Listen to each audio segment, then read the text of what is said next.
This lesson is about helping you get started on determining who are the high effort, medium effort, and low effort people in your network. Now, we have an entire module on this, which gives you this method we're about to talk about again, and how to do it and how to use the results to really choose who you're going to focus on. But you might want to get started on this now, because while you're learning the other methods in this course, you can get started on this because it doesn't require knowing those methods. You can get started on this right away. So the first thing you do is to think about all the people you know, and then generate a list of a few dozen people or several dozen people who you might want to contact initially. And it wouldn't be too weird to do so. And these should be people whom, if you talk to over the next couple of months, a couple times, it wouldn't feel weird. It wouldn't be too out of pattern. So this might be anywhere from your favorite barista to your old college friend to somebody you work with, whatever. So these are going to be folks that if you also call them or texted them now, it would not feel too weird. Now, your goal is to engage them on two questions. Basically, how likely are they to vote?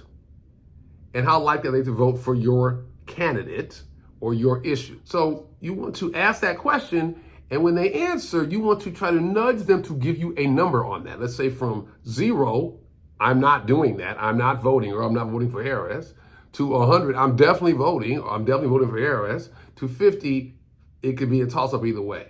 And nudge them to do that, to give you a number, even if they don't normally naturally express themselves in numbers. Now, I am not recommending that you have a politics conversation at that point.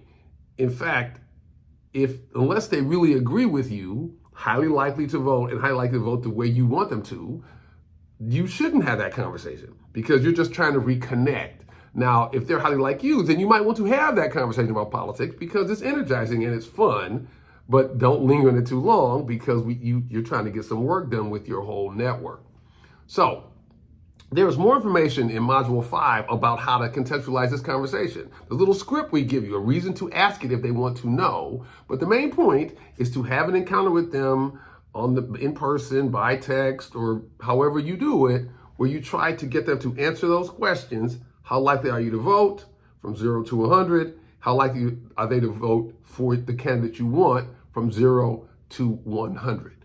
And unless they really like you on both of those, you might not want to have a long political conversation. There'll be time for that later.